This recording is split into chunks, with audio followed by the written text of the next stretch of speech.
This conference will now be recorded. अद्य मङ्गलवासरः अर्थात् सोमवासरः भाद्रपद कृष्ण तृतीया दिनाङ्क 13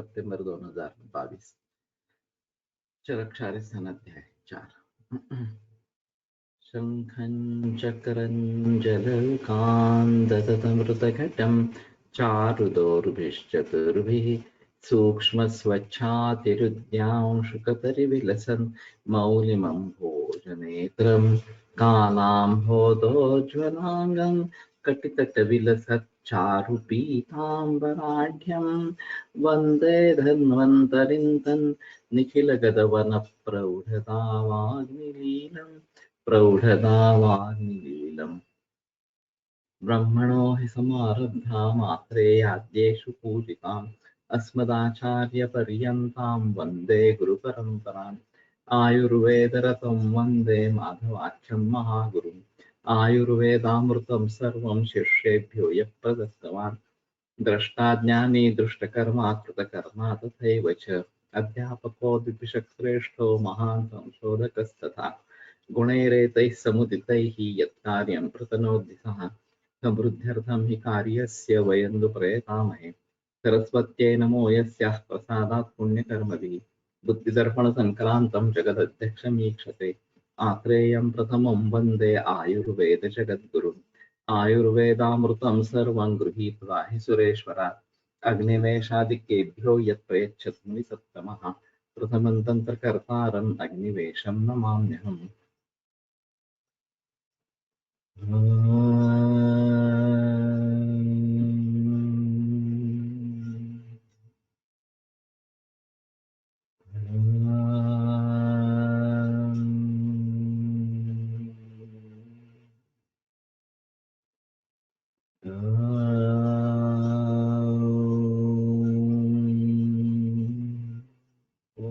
शांति शांति शांति।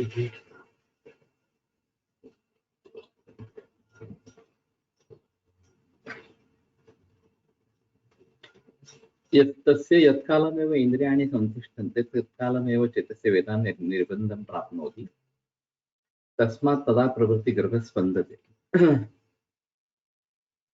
तो जब इंद्रिय वहां पे स्थित हो जाती है उसी समय चेतना वेदना चेतसी निर्बंधम प्राप्नोति, तो बंधी हो जाती है। इस प्रकार से सुख दुखोपलब्धि निर्बंध संबंधम प्राप्नोति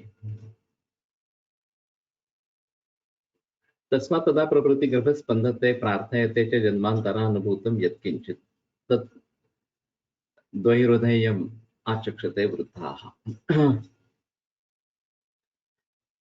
तो उस समय से गर्भ का स्पंदन शुरू होता है और पिछले जन्म में जो भी कुछ अनुभूत इस प्रकार का है वो प्रार्थयते उसकी आकांक्षा करता है।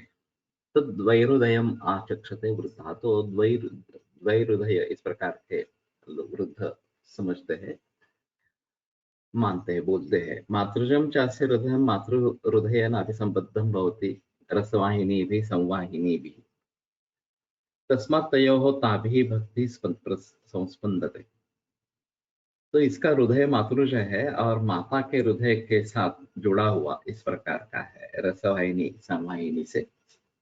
तस्मात् तयोः ताभिः भक्ति संस्पंदते। तो दोनों हृदयों की भक्ति उनके द्वारा व्यक्त इस प्रकार की हो जाती है। तच्चैव कारणम् अवेक्षमाणाः न द्वैहृदयस्य विमानितं गर्भम् इच्छन्ति कर्तुम्। और ये कारण देखने वाले वीरहृदया इस प्रकार की जो गर्भिणी है उसके विमानितं गर्भम न इच्छन्ति कर्तुम्।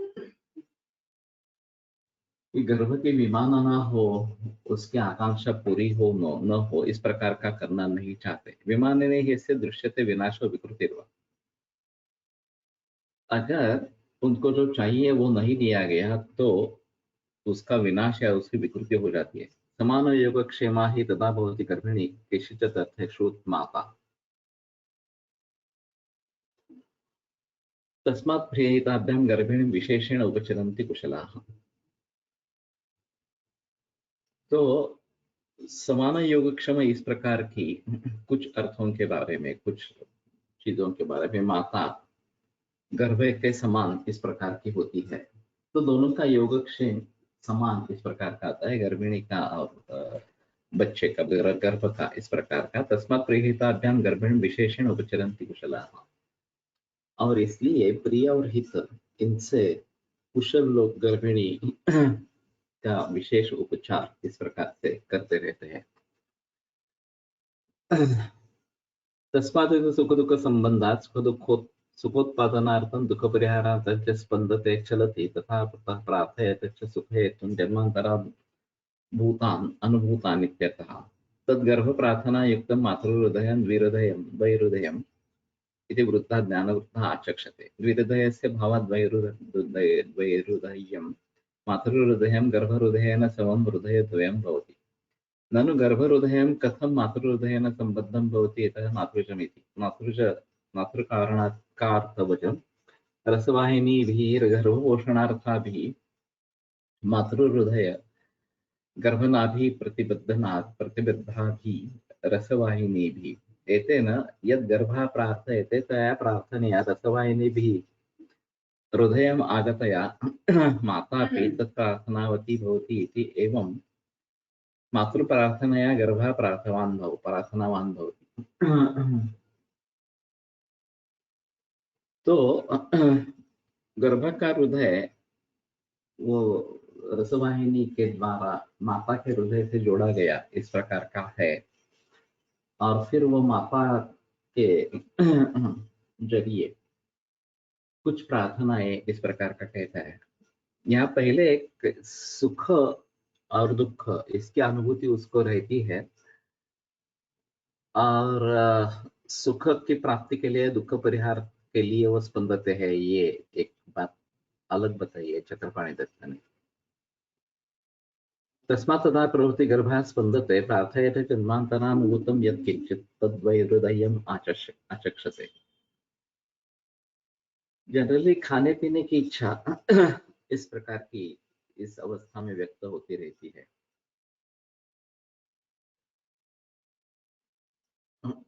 गर्भस्य विनाशो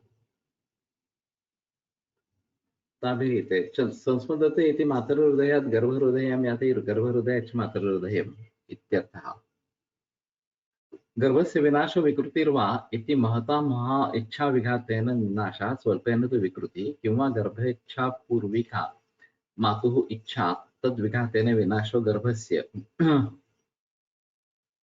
सा ही इच्छा विहता साक्षात् गर्भसंबन्धितया सुकुमारतरं गर्भं वातप्रकोपात् विनाशयति। या तु मातुः इच्छा विहता सा मातरि वातक्षुभं जनयति। समानयोगक्षेमे गर्भेऽपि मनाग् विकृति जननात् विकृतिं जनयति। एतदेव दर्शयति समानयोगक्षेमा हि इत्यादि। योगः सुखहेतुयोगः, क्षेमः प्रत्यवायपरिहारः।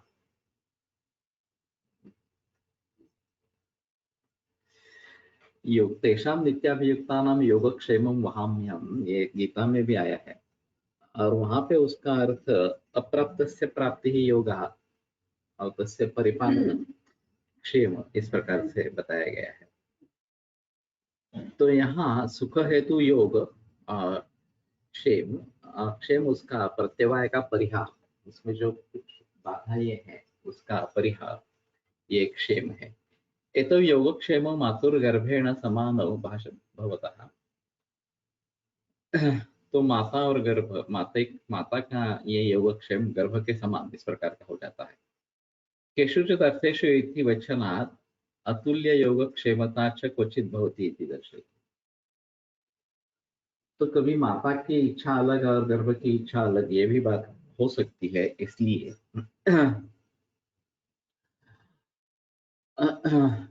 केषुचित् इस प्रकार का वचन बताया गया। तेन न अवश्यं मातृविकाराः क्षुधादयो गर्भे विकृतिम् आवहन्ति, गर्भस्य वा मातरि इति दर्शयति। गर्भिणी विशेषेण इति वचनात् अगर्भिण्यपि स्त्री ऋतुकाले प्रियहित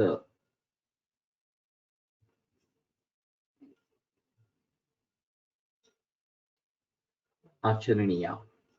ये तो अजीब है। तो विशेषतः गर्भिणी को इस प्रकार से करना है, लेकिन ऋतुवती स्त्री में भी इस प्रकार से करना है, प्रियहित उपचार करने हैं, ये यहाँ बताया गया है। सहचर्यश्चयन प्रियहिताभ्याम सत्वोपचरेयुः इत्यादि। तो 8वें अध्याय में आगे दिया है कि उनके आसपास में होने वाले जो सहचरी है, वो भी प्रिय और हित इससे उपचार करते रहे। अभी ऐसा होता है कि इस प्रकार के दौरुद कुछ भी हो सकते हैं, और ज्यादातर अभी देखा गया है कि पाव भाजी, पानीपुरी, भेड़ वगैरह वगैरह इस प्रकार के दौरुद दिखाई देते हैं, जो हमारे हिसाब में वैसे अच्छे नहीं है। लेकिन उनकी विमानना करेंगे तो भी मुसीबत होगी, तो इनको हित कैसे बनाए, ये सोचकर उसका प्रयोग वहां पे होना है। तो पाव भाजी में मुख्य रोल मसाले का है, पाव भाजी का मसाले का, और बाकी सब्जी आप कुछ भी डाले और स्मैश कर दे तो कोई फर्क नहीं पड़ता। तो दूधी या लौकी की मुख्य सब्जी इस प्रकार के रख के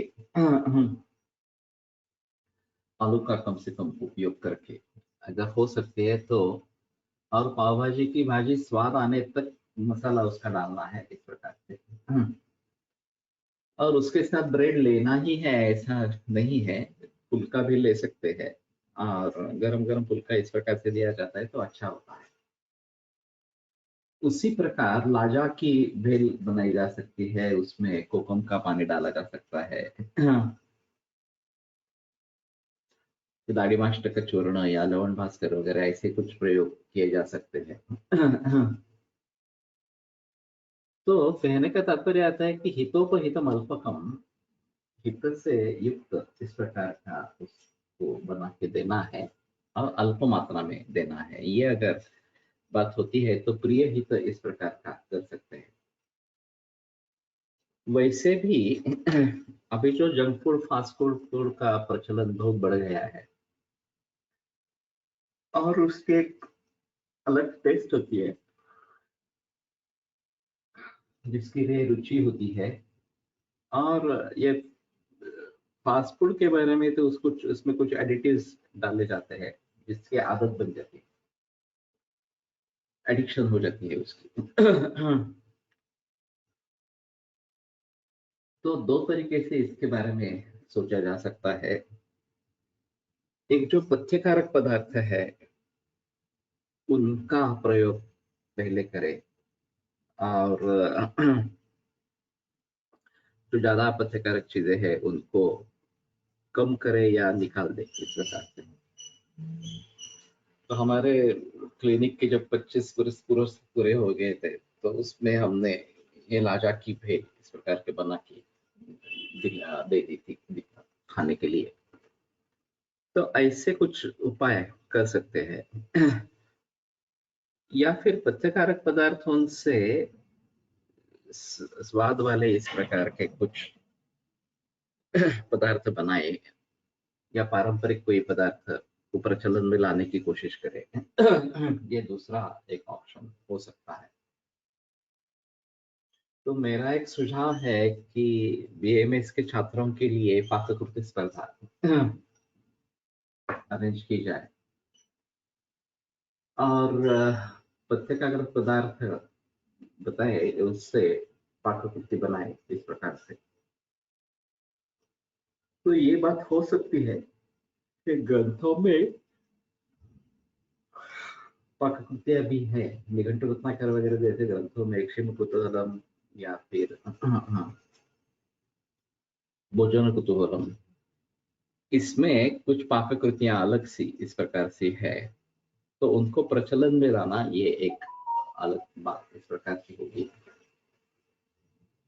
या फिर जैसे पथ्य का समावेश, अभी प्रचलित पाककृतियों में पथ्य का समावेश कैसे करेंगे इसके बारे में सोचना है।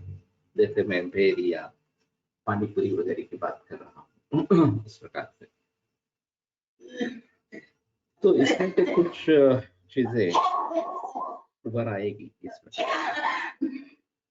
बीच में त्रिस्कंद कोश के आधार पर रिसर्च प्रोजेक्ट्स के बारे में भी एक थीम, एक इस प्रकार की कंपटीशन रखी गई थी और उसमें काफी अच्छे सुझाव आए थे।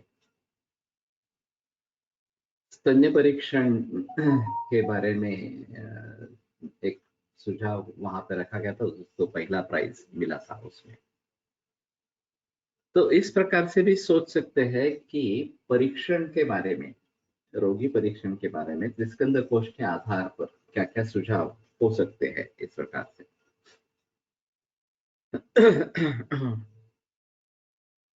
तस्याः गर्भापत्तेः द्वैधोरधयस्य च विज्ञानार्थं लिंगानि समासेन उपदेक्षामः।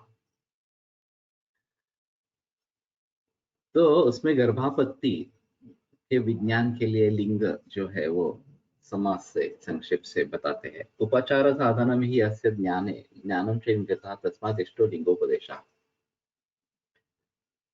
तो उपचार साधन उसके ज्ञान में है और ज्ञान लिंगों के कारण होता है, लक्षणों के कारण होता है। तो तस्मात् इष्टो लिंगोपदेशः, और इसलिए इस प्रकार के लक्षणों को बताना योग्य इस प्रकार का है। तद यथा अर्थवादर्शनम आस्य संश्रवणम अनन्नाभिलाषः शर्दिः अरोचकः अम्लकामता च विशेषेण श्रद्धा प्रणयनम उच्चावचेषु भावेषु गुरुगात्रत्वं चक्षुषोर्ग्लानिः स्तनयोः स्तनं स्तन्यम् ओष्ठयोः स्तनमण्डलयोश्च कार्ष्ण्यम् अत्यर्थं श्वयथुः पादयोः ईशल्लोमराज्युद्गमः योन्याश्च आटालत्वम् इति गर्भे पर्यागते रूपाणि भवन्ति। तो सद्यो गृहीत गर्भा के क्या लक्षण इस प्रकार के हैं। तो आर्तवा दर्शनम, ये सबसे पहला और यही महत्वपूर्ण मुद्दा रहता है कि अगर पीरियड्स मिस हो गए तो आशंका ली जाती है कि शायद प्रेगनेंसी इस प्रकार की है। उपचार साधन यथोपचितोपचार करणम, यथोपचित इस प्रकार के उपचार करना ये आवश्यक है। तुपाची फोडणी दिलेला साळीच्या लाह्यांचा चिवडा त्याप्रमाणेच ज्वारीच्या लाह्यांचा, गव्हाचा लाह्यांचा करता येतो। यस, तो मेरा सुझाव क्या है कि इस प्रकार के पदार्थों को प्रचलन में लाए और फिर जंक फूड फास्ट फूड लेने के बजाय ये अच्छा ऑप्शन इस प्रकार का रहेगा। तो आर्तव अदर्शनम आस्य श्रंसवणम, मुंह में पानी आना इस प्रकार से। अनन्नाभिलाषः, अन्न लेने की इच्छा नहीं होना।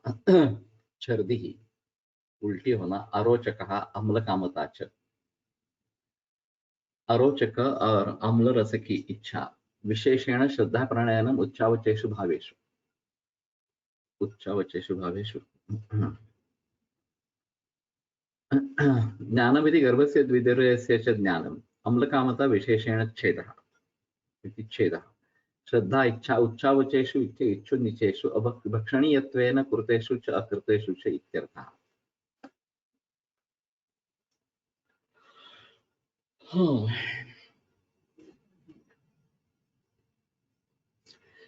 तो भक्षणीय इसलिए जो किए गए हैं या नहीं किए गए हैं उनके बारे में इच्छा इस प्रकार का होना।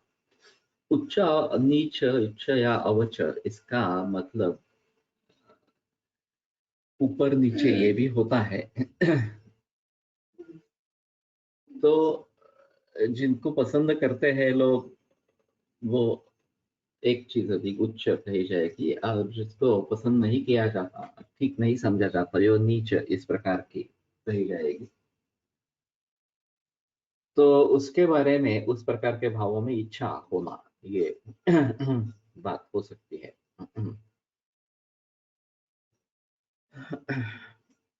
ईषत्पादयोः श्वेतु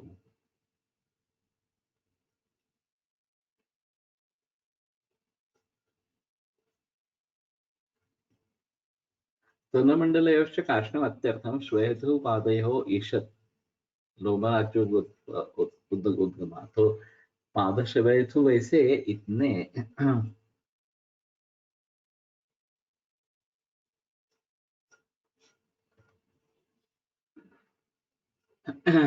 ये थर्ड महीने में इस प्रकार से बात नहीं है एक्चुअली। सद्योगृहीत गर्भ लक्षण शुरू से ही होते हैं, तो ये क्रम से इस प्रकार से नहीं देखना है। ये द्विहृदया ये चतुर्थ महीने की बात है वास्तव में। वो बता के फिर थोड़ा पीछे गए हैं, ऐसा शायद समझ सकते हैं कि अर्थवा दर्शनम ये दूसरे महीने से ही तो है इस प्रकार से। तो मैं समझता हूं कि गर्भ निर्माण हुआ है ये समझने के लिए लक्षण है, और इसलिए वहां से फिर से एक बार बताना आरंभ किया, ऐसा शायद हो सकता है।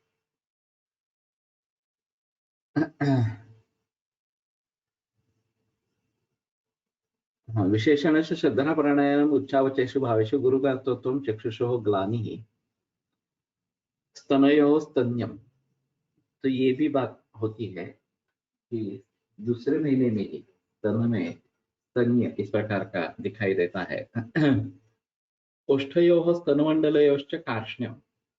ओष्ठ और स्तनमंडल इन दोनों का कार्ष्ण्य इस प्रकार का दिखाई देता है। अत्यर्थम श्वेतु पादयोः कार्ष्ण्यम अत्यर्थम। अत्यर्थम वहां पे छेद देना है, तो वहां पे बहुत ही कालापन इस प्रकार का हो जाता है स्तनमंडल और ओष्ठ के यहाँ। तो इसका रेगुलर परीक्षण किया जा सकता है, गायनेकोलॉजिस्ट जरूर कर सकते हैं इस प्रकार से। और ईशत पादयोः श्वेतु ये इतने दूसरे महीने में ऐसा तो ज्यादातर 5, 6, 6, 7वें महीने में श्वेतु स्पष्ट रूप से दिखाई देता है। ईशत लोमराजुगमः योन्याः च अटालत्वम्। तो रोमराजी का उद्गम और अटालत्व विवृतत्वम् इस प्रकार से। एतानि च लक्षणानि स्वरूपेण गर्भस्य भवन्ति। तृतीयमासयुक्तानि तु द्वैतहृदयस्य च लिंगानि भवन्ति इति ज्ञेयम्।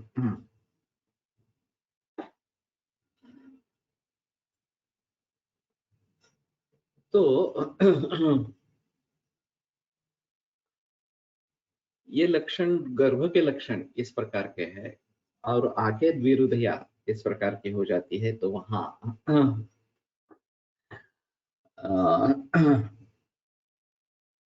सद्योगृहीत गर्भ लक्षण इस प्रकार के बारे में सद्योगृहीत भी नहीं कह सकते। सद्योगृहीत गर्भ लक्षण वाग्भट में अलग लिखे हैं।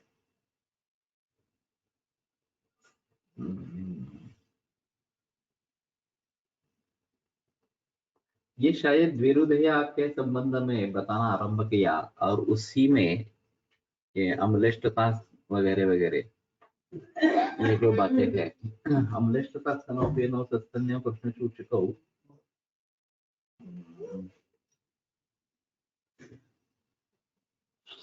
मुझे अभी वाग्भट का पूरा याद नहीं आ रहा। लेकिन सद्योगृहीत गर्भ लक्षण उससे पहले बताए हैं शायद।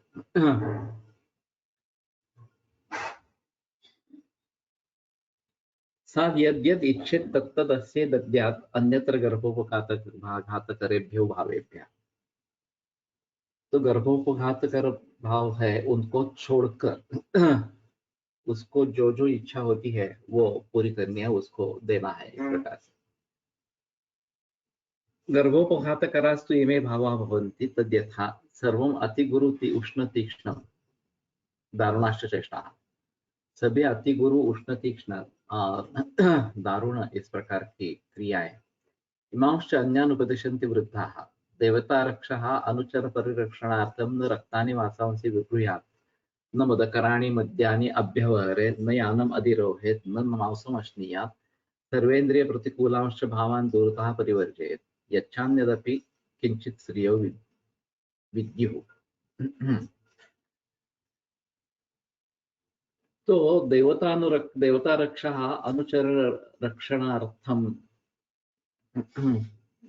देवताओं के द्वारा रक्षा और अनुचर परिरक्षण के लिए, ये देखते हैं नीचे एक बार, न रक्तांसी मांसांसी विपर्या, तो रक्तवर्ण इस प्रकार के वस्त्र नहीं धारण करने हैं। बदकराणी मद्यानी अभ्यवहार, बदकर इस प्रकार के मद्यम का सेवन नहीं करना है। न यानम अधिरोहे, यान में चढ़ना नहीं है। न मांसम अश्नीयात, मांस का सेवन नहीं करना है। सर्वेंद्रिय प्रतिकूलांश भावान दूरतः परिवर्जे, और इंद्रिय प्रतिकूल इस प्रकार के सभी भाव जो है उनको दूर से ही त्याग करें।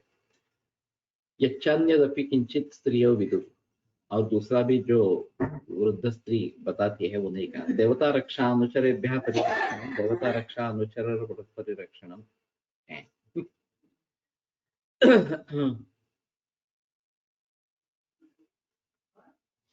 देवताओं के जो अनुचर है उनसे भी परिरक्षण करना है।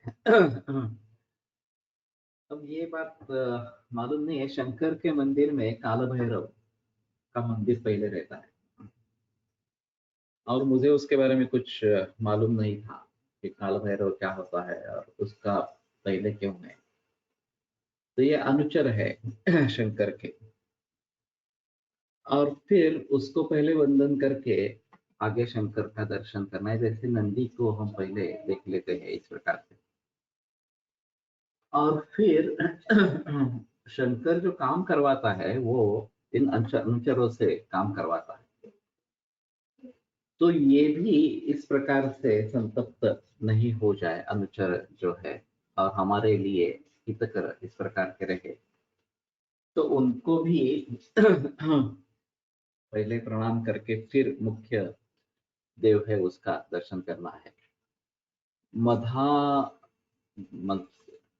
मदकराणी मद्यानी, मद्य हे मदकर असतेच ना, खरे मदकराणी हे विशेषण कालावत। तो इसका एक मतलब होगा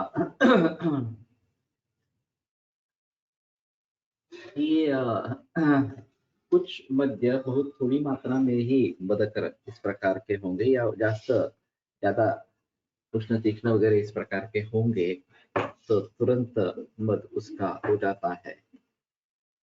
और अगर कम मात्रा में सौम्य इस प्रकार के अगर लेंगे तो शायद वो मद करने वाले नहीं होंगे इस प्रकार से, और इसलिए यहाँ पे इस प्रकार का बताया होगा। मेरा खुद का अनुभव रहा है, ऑस्ट्रेलिया में मैं था, और ये साइमन जिसके पास मैं जाता था उसका कोई सोकॉल्ड आध्यात्मिक गुरु था। तो उसके दर्शन के लिए हम गए थे, और उसको आध्यात्मिक गुरु कहना उचित ही नहीं है। तो आने वाले सभी लोगों को वो मद्य पिलाता था और खुद भी पीता रहता था इस प्रकार से। तो मुझे भी रेड वाइन दी गई शुरू में मैंने थोड़ी ले ली, और फिर बाद में व्हाइट वाइन आ गई तो वो भी मैंने थोड़ी चखी, तो मुझे लगने लगा कि ये मद निर्माण कर रहा है। मैंने वहीं पे रोका अपने आप को। ये बाकी सब पीते ही रहे, वो गुरु भी पीते रहे, और फिर बात रात में 1 बजे उन्होंने आध्यात्मिक प्रवचन दिया। तो ऐसा मध्य पीने के बाद आध्यात्मिक प्रवचन, ये काफी अजीब इस प्रकार की बात है। तो मैंने साइमन से कहा ये अध्यात्म नहीं है, तो बोला कि नहीं, उनको कुछ सिद्धि वगैरह है, वो मुझे उन्होंने जो सलाह दी थी या मेरा भविष्य बताया था वो बिल्कुल सही निकला, इसलिए मेरी श्रद्धा हो गई है इसके ऊपर। तो ठीक है, ये भी एक अजीब इस प्रकार का किस्सा है। तो मुझे सिर्फ इतना पता चला कि रेड वाइन और व्हाइट वाइन में व्हाइट वाइन ज्यादा मदद कर इस प्रकार की है। तो कहने का तात्पर्य अर्थ ये है, ऐसा कुछ संभव होगा, नहीं तो अमदकर भी मध्य होंगे, मालूम नहीं इसके बारे में। जब संभव व्यभिचाराभ्याम स्याद विशेषणम अर्थवत, इस प्रकार का एक कहना है कि अगर संभव है और व्यभिचार है तो ही विशेषण को अर्थ होता है, अगर संभव ही नहीं है तो विशेषण अनर्थ इस प्रकार का हो जाता है। जैसे इन्होंने सशाचं शिंग इस प्रकार के उलट करने बताया था। तो मदद न करने वाले भी कुछ मद्य होंगे, खास करके बियर को माना जाता है कि वो हमारे हिसाब में तो मद्य है लेकिन वो मद निर्माण नहीं करते ऐसा बताते हैं, तो शायद ये इसके बारे में भी बात करते हैं। न रक्तानि वासांसी बिभ्रूयात्, ते रक्त वर्ण वस्त्र, ये एक अलग बात है। एक संस्कृत में नागानंद नाटक करके है, और फिर हर दिन किसी की एक बलि दी जाती थी। मुझे अभी उसका याद नहीं है, नागलोक की बात कर रहे हैं, और एक गरुड़ हर रोज किसी का बलि दिया जाता है, उसको लेके जाता है खाने के लिए, इस प्रकार। तो उसमें रक्त वस्त्र उसको परिधान करने हैं और वहां बदस्थान पर जाकर खड़े रहना है, और फिर ये गरुड़ आता है और सिर्फ उसी को पकड़ के लेके जाता है, इस प्रकार से। तो ये रक्तवर्ण का शायद इसका कुछ संबंध है कि तुरंत इस प्रकार से कैच किया जा सकता है। अब न मदकराणी मद्याने अभ्यवहारे न यानमधिरोहित, ठीक आहे, किंवा मद्य प्रमाणातनेच अन्य मदकर द्रव्य असती ते पण टाळावेत, असा अर्थ होऊ शकेल। लेकिन मदकराणी मद्याने उसका ही विशेषण किया है। तो मुझे नहीं लगता अन्य मदकर इस प्रकार का होगा। जैसे मैंने बियर की बात की, वही शायद हो सकती है इस प्रकार से। न यानम अधिरोहित, यान में प्रवेश नहीं करना है किसी वाहन में, इस प्रकार से। उस समय में तो अश्वरथ या फिर ये बैलगाड़ी वगैरह इसी प्रकार के यान रहते थे, बाकी तो कोई कुछ यान नहीं रहते। फिलहाल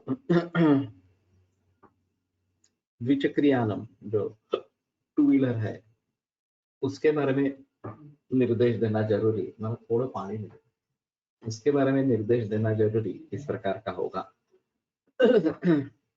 और अभी प्रेशियस प्रेगनेंसी ये बात होती है कि जो भी प्रेगनेंसीज होती है वो एक या ज्यादा से ज्यादा 2 इस प्रकार की होती है, और पैसा रहता है तो उसके हिसाब से उसके लिए गरम है खूप।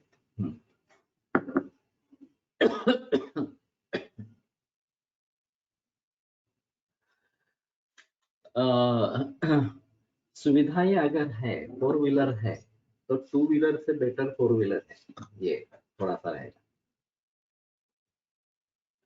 शोभन न हो ये देखना जरूरी इस प्रकार का रहेगा। और रास्ते भी ठीक नहीं है अभी, उस जमाने में भी नहीं थे, तो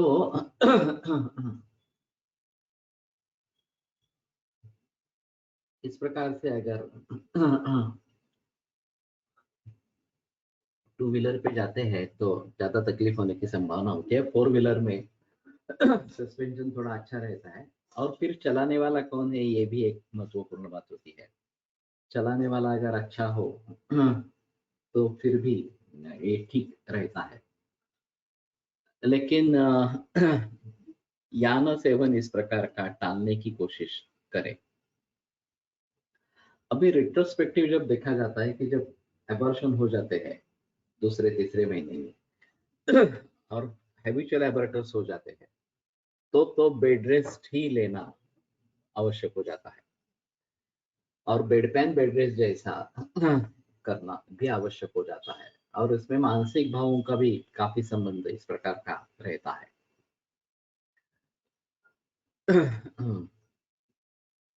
यच्चान्य स्त्रियो गर्भकाल सव्यत्वेन विद्युः तदपि वर्जेत। गर्भकाल असव्यत्वेन विद्युः तदपि वर्जेत। वदन्ति स्त्रियः न गर्भिणी कूपम अवलोकयेत्।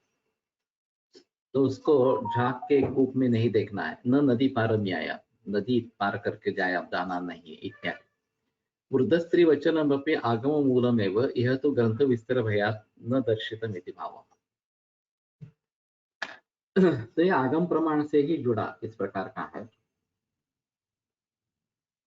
लेकिन सभी इस प्रकार की बातें बताएंगे तो ग्रंथ विस्तार हो जाएगा, इसलिए इस प्रकार से बताया गया है। तो पपई के बारे में खास करके बताया जाता है कि पपई नहीं खानी है बिल्कुल, उसके लिए एबॉर्शन होने के चांसेस हो जाते हैं, तो इसलिए पपई का सेवन नहीं करना है।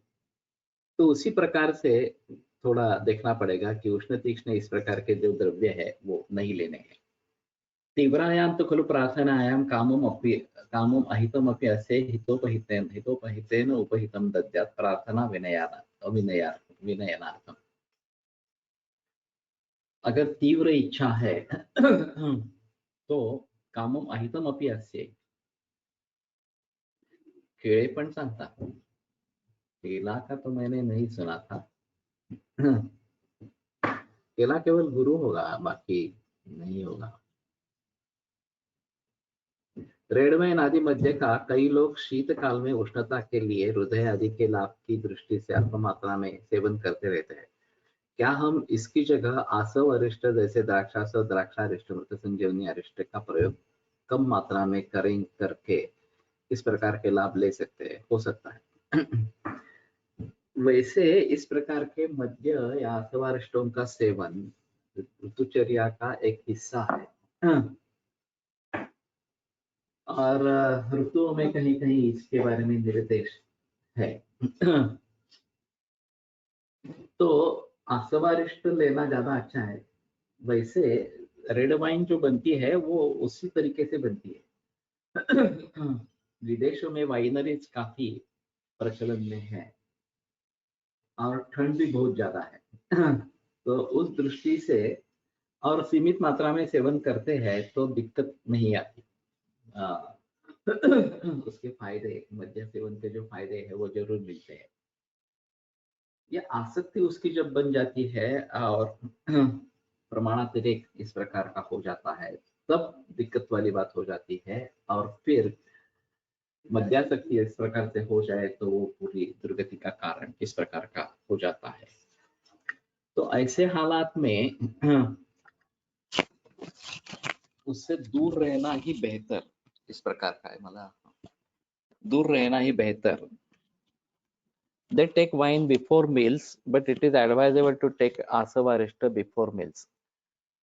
नहीं, एक्चुअली ग्रंथों में दोनों प्रकार से है, खाना खाने से पहले और खाना खाने के बाद में। ज्यादातर बेहतर है खाना खाने के बाद में। अभी जो प्रचलन है खाना खाने से पहले ही है। और उसके साथ में चकना, ये जो बात बताते हैं, खास करके फरसान, चिवड़ा वगैरह इस प्रकार से, काजू और सॉल्टेड काजू या मसाला काजू, तो उसके जरिए काफी नुकसान होता है। और फिलहाल गरीब लोग हाथ भट्टी पीते हैं, वो भी अच्छा नहीं है। और हम अमीर लोग प्योर अल्कोहल पीते हैं, विस्की, रम वगैरह इस प्रकार से, वो भी अच्छा नहीं है। और ग्रंथों में मदात्य के बारे में जो भी बात बताई गई है, वो मदात्य को छोड़कर लिवर सिरोसिस और सरक्त चर्बी होना या सरक्त मल प्रवर्तन होना, उदर होना, ये ज्यादा दिखता है। तो हमारे हिसाब में ये संप्राप्ति रक्तपित्त की तरफ ज्यादा मुड़ती है। मदाते वाले मरीज कम मिलते हैं या हमारे पास चिकित्सा के लिए नहीं आते हैं इस प्रकार से। तो खाना खा के मद्य लेना ज्यादा अच्छा इस प्रकार का रहेगा। और ये सब चीजें टाले जो उसके साथ में चकना के नाम से लिए जाते हैं वो सभी टाले। और फिर भी मन के ऊपर काबू होना बहुत जरूरी इस प्रकार का रहेगा। इसका एडिक्शन कब हो जाता है तो पता नहीं चलता, और एक बार एडिक्शन होने से उसमें से बाहर निकलना काफी मुश्किल मामला होता है। तो नहीं लेना ही बेहतर है। लेना है तो जो नियम बताए ये वो उन नियमों को पालते हुए करने हैं इस प्रकार से। प्रार्थना संधारणाधि वायु प्रकुपितः अंतःशरीरम अनुचरन् गर्भस्य आपद्यमानस्य विनाशम वैरुक्तम न कुर्यात्। अगर दौरत की विमानना की गई तो वायु प्रकुपित होकर शरीर में भ्रमण करते हुए गर्भ का विनाश या वैरूप्य इस प्रकार का कर देता है। या आपद्यमान से विशेषण क्यों लगाया है?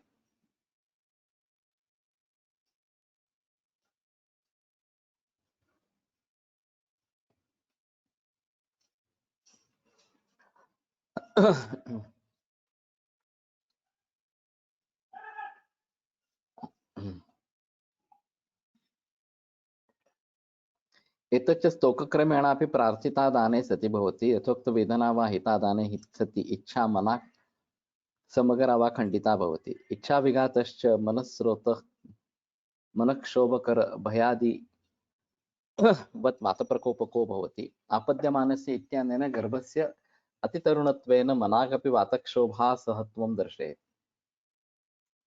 ये पे आपद्यमान का अर्थ नहीं बताया। तो उसको वातक्षोभ सहन नहीं, अपकमिंग बर्थ, गर्भ, तो जो निर्माण हो रहा है, बढ़ रहा है, ऐसा अर्थ कर सकते हैं थोड़ा सा। तो उसको वातक्षोभ सहन नहीं होता। वैरूप्य विनाश विकल्पस्तु वात प्रकोप प्रकर्ष अपकर्ष कृतोन्नीय। तो ज्यादा इस प्रकार का प्रकोप है, प्रकर्ष है वात प्रकोप का, तो विनाश हो जाएगा, नहीं तो वैरूप्य अल्प प्रकोप है तो वैरूप्य इस प्रकार का हो जाएगा। तो कहने का तात्पर्य तो यह है कि ऐसे हालत में दौर्द विमानना नहीं करनी है इस प्रकार से। चतुर्थे मासे स्थिरत्वम् आपद्यते गर्भः तस्मात् तदा गर्भिणी गुरुगर्भत्वम् अधिकम् आपद्यते विशेषेण। तो चौथे महीने में गर्भ स्थिर हो जाता है। तो जनरली हैबिचुअल अबॉर्टर्स 3 महीने क्रॉस कर जाते हैं तो समझ लेना है कि ठीक है अभी गर्भ टिकेगा इस प्रकार से। ये हैबिचुअल अबॉर्टर्स की समस्या काफी बड़ी इस प्रकार की है। तो जनरली कंसीव इजीली ऐसा भी बताया जाता है। और फिर कहीं कुछ कारण होते हैं कि ज्यादा क्षोभ वगैरह इस प्रकार का हो गया, यान वाहन वगैरह इस प्रकार का, या फिर मानसिक कुछ परिणाम हो गया वगैरह। लेकिन आगे चलकर पहले अबॉर्शन हुआ था ये स्मरण रहता है और फिर एक टेंशन बना रहता है और वही कारण हो जाता है दूसरे तीसरे चौथे अबॉर्शंस के लिए। आधिदैविक भी एस्पेक्ट हो सकते हैं, तो मैं सुझाव देता हूँ कि पत्रिका भी एक बार देख ले और उसके जरिए अगर कुछ करना है तो वो भी कर ले इस प्रकार से। और फिर संपर्क में उसके रहना जरूरी इस प्रकार का होता है। आगे चलकर थ्रेटेंड एबॉर्शंस के बारे में वर्णन है, क्या करना है वगैरह इस प्रकार से। और उसमें सामावस्था है तो ज्यादा दिक्कत वाली बात हो जाती है। तो सामावस्था नहीं है तो शीत उपचार अच्छे तरीके से कर सकते हैं, लेकिन सामावस्था है तो उसमें भी गड़बड़ हो जाती है। तो आगे आएंगे सूत्र तो वो पढ़ेंगे।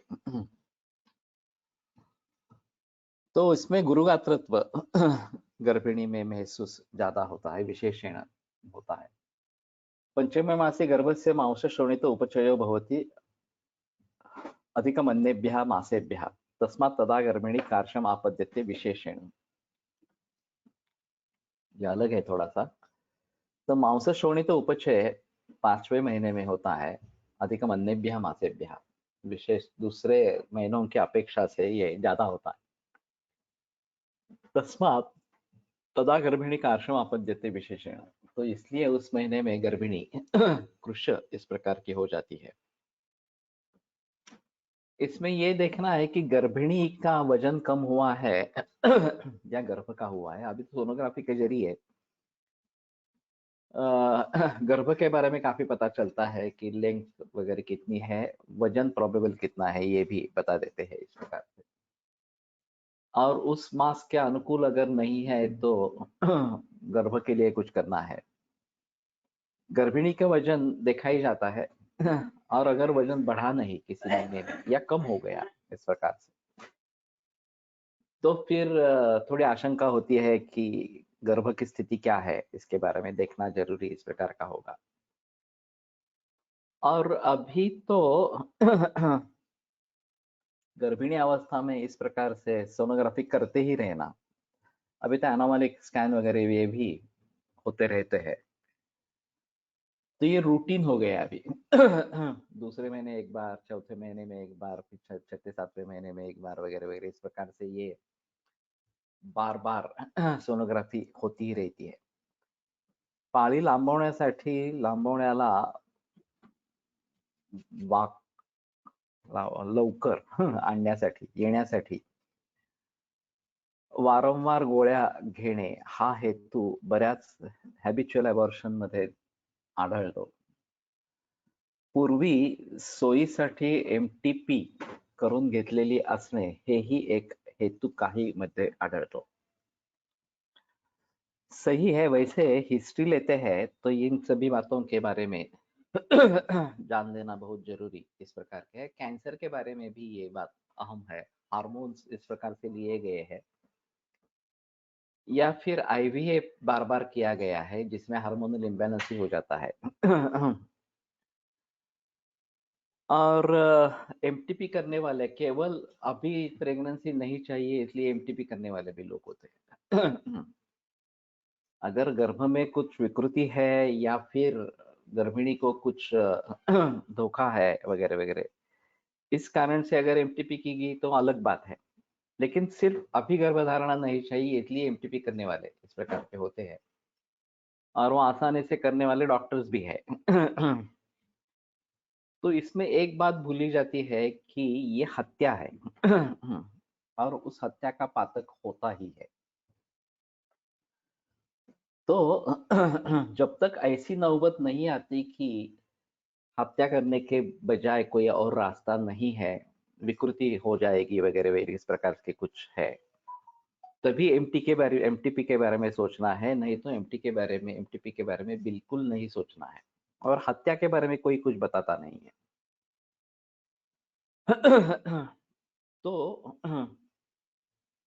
अभी न्यूक्लियर फैमिलीज है और शादी की उम्र काफी बढ़ गई है इस प्रकार से, तो दादा दादी नाना नानी बूढ़े हो चुके थे और उनको इस प्रकार से ग्रैंड डॉटर्स ग्रैंड सन्स को देखना पॉसिबल नहीं होता, फिजिकली थक जाते हैं इस प्रकार से। और फिर वो जिम्मेदारी लेने के लिए तैयार नहीं है और करियर भी करना है वगैरह वगैरह, तो टालने की प्रवृत्ति होती है। और फिर इसमें अगर गर्भधारणा हो जाए तो MTP करने की भी प्रवृत्ति होती है। तो इन सभी चीजों को अभी ध्यान में रखना पड़ेगा। और काकवंत्या जो है एक बार प्रसूत हो गई है इस प्रकार से और बाद में इस प्रकार से ये अगर मालाडी वगैरह से लेकर हार्मोनल टैबलेट्स ले रही है गर्भधारणा न होने के हेतु, तो वो भी मुश्किल इस प्रकार का होता है। आदर्श कॉन्ट्रासेप्टिव कुछ भी नहीं है, जो मैंने आदिवासी की बात कही थी वही आदर्श कॉन्ट्रासेप्टिव है। तो अगर गर्भधारणा नहीं होने देना चाहते हैं तो बहुत ही सजग इस प्रकार से रहना पड़ेगा। और फिर भी कहीं कभी कभी ये गर्भधारणा हो ही जाती है, इस प्रकार की बात होती है, तो बेटर ऑप्शन उसको एक्सेप्ट करना है और गर्भ का पोषण कैसे हो इसके बारे में सोचना है। लेकिन काफी जगह ये देखा जाता है कि नहीं, मैं नहीं रखना चाहती गर्भ और इसलिए एमटीपी कर देते हैं इस प्रकार से। तो एबॉर्शन हुआ या एबॉर्शन करवा दिया, ये एक सवाल पूछने का है। जब हिस्ट्री बताते हैं कि मिसकैरिएज है तो वहां पे पूछना पड़ता है कि एबॉर्शन अपने आप हुआ था या एबॉर्शन करवा दिया था, एमटीपी कर देती। तो अगर वो बताती है कि नहीं एमटीपी करवाई थी, तो फिर इसके बारे में पूछना है, इसके बारे में सोचना है इस प्रकार के। अभी एक महिला को 42 की उम्र में 20 साल बाद दूसरी बार आयुर्वेद में गर्भधारण हुआ, लेकिन 2 माह तक अल्ट्रासाउंड कराया तो हार्ट बीट नहीं आई थी। ये पता चलने के लगभग 10 दिन 12 दिन में ही गर्भस्राव हो गया। शायद इसमें हार्ट बीट न आना, ये जानने के बाद मानसिक तनाव बढ़ने के कारण ऐसा हुआ होगा, ऐसा सोच सकते हैं। सोच सकते हैं, लेकिन इसमें ऐसा है, उपविष्टक और नागोदर ये जो आगे बताते हैं, या फिर मृतगर्भ ये जो आगे बताते हैं, वो काफी आगे के महीनों में होते हैं। दूसरे महीने में अगर इस प्रकार का होता है, हार्ट बीट्स नहीं आ रहे हैं, तो एलोपैथी वाले तो बताते रहते हैं नहीं, कुछ पॉसिबल नहीं है, आपको तुरंत एमटीपी ही करना है या डीएनसी करना है इस प्रकार से। और वो एक प्रेशर बना रहता है, ऐसा होता है। और अगर इस प्रकार का गर्भस्राव नहीं हुआ तो तुरंत डीएनसी करवा ही देते हैं इस प्रकार से। तो दूसरे महीने में इसके बारे में कहना काफी मुश्किल है। तीसरे चौथे पांचवें महीने में जबकि ये एमटीपी करवाना भी मुश्किल होता है, और फिर गर्भ का स्पंदन शुरू हो जाए, गर्भ की वृद्धि शुरू हो जाए, ये बात भी हो सकती है। लेकिन ये भी कम रहते हैं। अभी सोनोग्राफी के टेक्निक के जरिए एलोपैथिक डॉक्टर्स, उनका कहा जो है वो ज्यादा माना जाता है या उसी पे भरोसा किया जाता है। तो इस समय में ये मुश्किल इस प्रकार का है। हाँ, उनके एलोपैथिक डॉक्टर प्रेशर बना रहे थे, ये तो होता ही है, मैंने भी काफी मरीजों का अनुभव लिया है इस प्रकार से। तो कहने का तात्पर्य आता है कि अगर दूसरे महीने में ये बात हो रही है तो शायद हम कुछ नहीं कर पाएंगे। तीसरे चौथे पांचवें महीने में अगर ये बात होती है तो अलग बात इस प्रकार की हो जाती है। हमने उन्हें 3-4 महीने तक देखने के लिए कहा था, नहीं होता है ये। हम चाहे कितना भी चाहे, एलोपैथी का प्रेशर बहुत बढ़ता रहता है और वो कोसते रहते हैं, तुम्हें कुछ पता नहीं है, सोनोग्राफी बता रही है कि कुछ है नहीं इस प्रकार से, और तुम खामखा डिले कर रहे हो वगैरह वगैरह इस प्रकार से। और प्रत्यक्ष प्रमाण उनके हाथ में है। तो मांसशोणितोपचयो भवति अधिकम अन्येभ्यः मासेभ्यः। तो मांसशोणित उपचय के दृष्टि से 5वां महीना महत्वपूर्ण है, ये थोड़ा सा देखना पड़ेगा। और फिर इसमें अगर एनोमली होती है तो आगे चलकर उसको कैसे ट्रीट करें, ये शायद हमें देखना इस प्रकार का है। तो शायद जर्दालू का प्रयोग कर सकते हैं, ऐसा थोड़ा सा मुझे लगता है।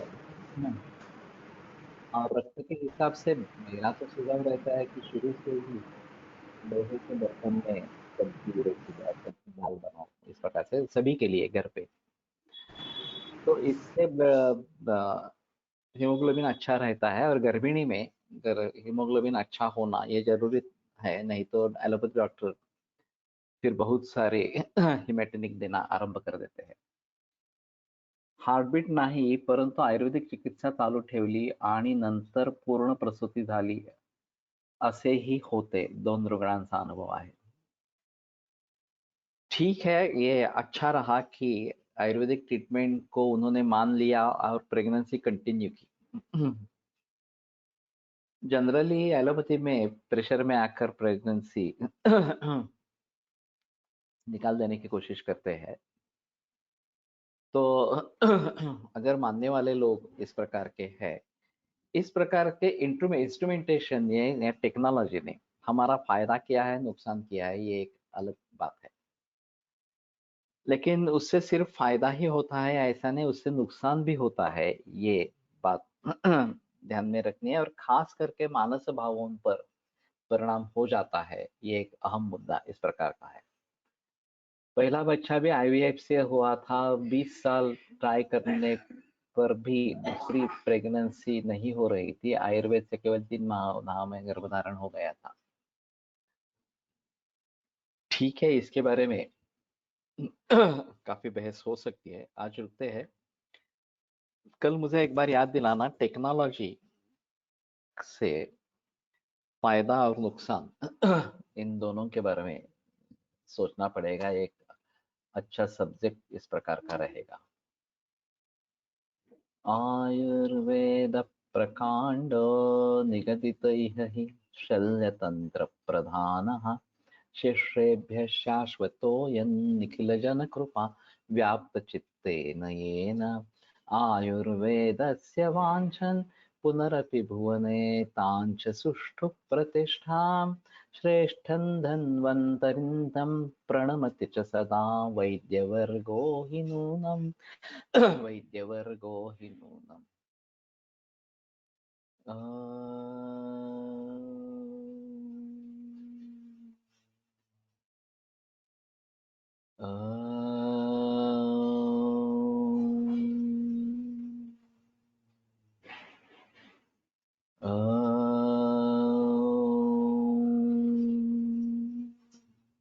ओम शांति शांति शांति.